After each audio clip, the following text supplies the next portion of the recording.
Welcome sa Durs 2.0. Fresh at nagbabagang happenings ba ang hanap mo? Mga padabarkads man yan o mga trending topics? Pwes, sagutin natin yan. Kaya naman isubscribe nyo na ang ating channel para sa mga nagbabagang balita everyday. So ayun, welcome back again sa ating YouTube channel mga Kadabarkads, and for today's video nga pag-uusapan po natin ay tungkol pa din sa mga kaganapan sa loob at sa labas ng Eat Bulaga, particularly po dito sa kinakaharap na usapin ni Bossing Vic Sotto. So meron lang akong nabasa po na post dito sa Facebook na kung saan pinapatamaan niya po dito si Bossing Vic Sotto.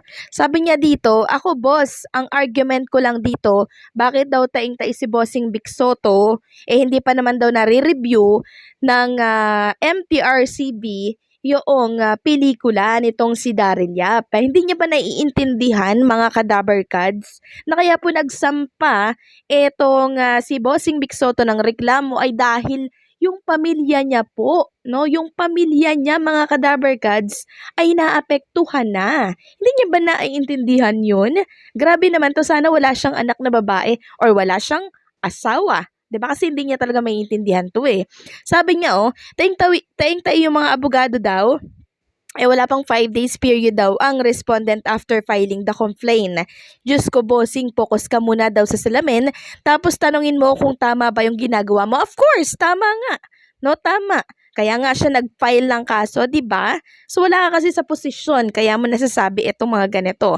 There is no court order daw to ask Director Daryl Yap to take down his teaser materials and posts. And dito minaliit niya pa po si Attorney Buko de la Cruz. Sabi niya to longest kasi yung mga nakuha mong abogado, dun pa lang sa value na 35 million, kahit mga patay na daw na judge mabubuhay para pagtawanan daw si Bossing Vic. I hope hindi daw manalo itong si Bossing kasi obvious na obvious daw. Times have changed, Bossing. Though the dead is dead and the heaven is the future will fall. Justice will be served.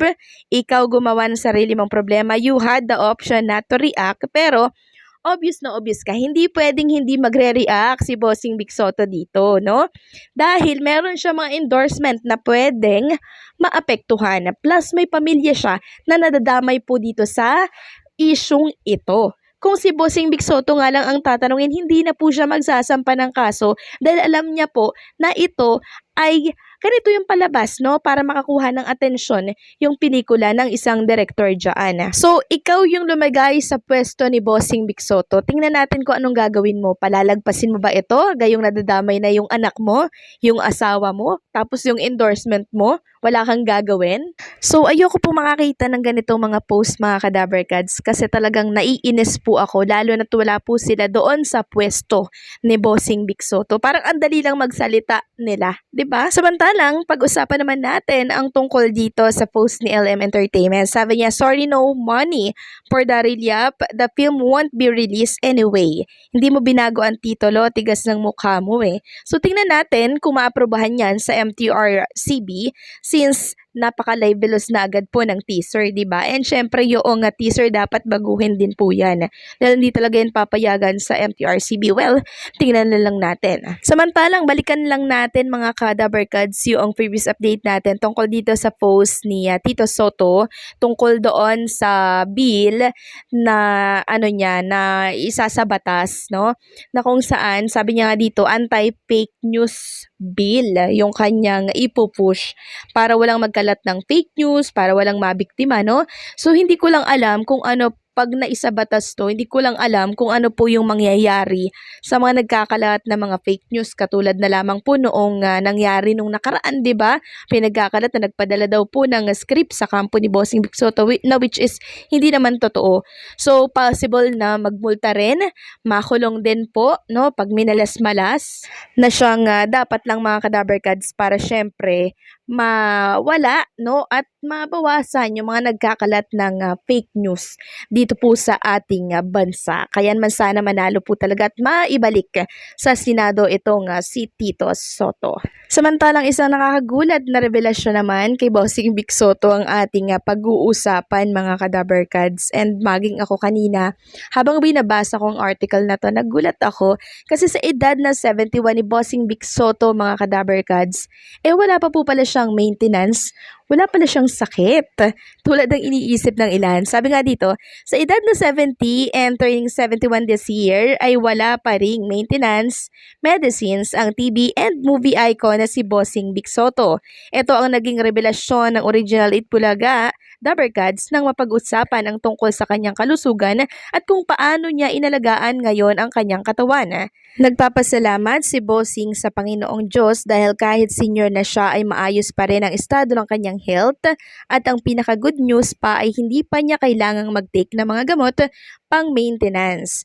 Wala raw siyang problema sa hypertension at diabetes pero aminado siyang may mga iniinom siyang food supplements kabilang na ang vitamins at mga all-natural healthy drinks. Nagbiro pa nga si Bossing Vic na ang ilan daw sa mga kasamahan niya sa Itbulaga ay may mga maintenance medicines na tulad ni na Joey De Leon at Alan Kay pero siya ay walay na walay pa. So ayan, proud na proud si Bossing Vic. Bukod sa pag-take ng supplement, pinimaintain din daw ng husband ni Pauline Luna ang pagkakaroon ng healthy lifestyle tulad ng regular exercise, pagbibisikleta at walking at pagkain ng mga sustansya at paglapang sa tamang oras. Hindi raw niya kayang sabayan ang workout na ginagawa ng kanyang wifey na si Poleng dahil mas matindi raw ito kumpara sa ginagawa niya. Tama na raw sa kanya ang paglakad sa kanilang village at pagbantay sa kanyang mga kinakain. Samantalang formal na nga pong ipinakilala si Bossing bilang bagong brand ambassador ng Santi, ang global provider po ng organic health, wellness, and product. So, ito palang Sante na to, Sante Barley ba to? Bagay na bagay pala maging endorser si Bossing Vic Soto ng naturang brand kasi napaka-healthy pala ni Bossing Vic Soto. Biruin nyo, 71, wala siyang iniinom na maintenance, wala din siyang high blood, walang hypertension, di ba? And wala din siyang diabetes. Ang mga iniinom lang niya yung mga vitamins, food supplement, katulad nga po nitong Santi Barley na to. So nakakatuwa lang, 'di ba? 71 tapos wala pa siyang maintenance at wala siyang sakit. Unlike po kay Boss Joey De Leon and sa iba pang mga Dabarkads. So kaya din po pala siya ay kinuha po ng Santi Barley, no? Dahil po dito sa magandang magandang lifestyle, 'di ba? Exercise, tamang pagkain, and syempre yung healthy foods lang yung kanya kinakain plus supplement. And one time nga nagbiro pa po si Bossing Vic Soto na kaya niya pa daw pong magkaroon ng anak. Ewan ko lang daw dito kay Pauline Luna Soto. Dahil nitong mga natatandaan ko po na interview ni Bossing, ni Pauline Luna Soto, sabi niya ayaw na daw ni Bossing Vic Soto na dagdagan pa po yung kanilang anak. Dahil nga po may edad na si Bossing, kaya dalawa lang daw yung gusto nitong si Bossing. Pero ngayon sa latest interview po ni Bossing Vic Soto, kaya niya na daw. Tapos, ewan niya lang daw kung kaya pa nitong si Pauline Luna Soto. So, nagbago po ang ihip ng hangin. So, hanggang dito na lamang po ang update natin. Maraming salamat sa patuloy na pagsuporta. And don't forget to like, share, comment, and subscribe.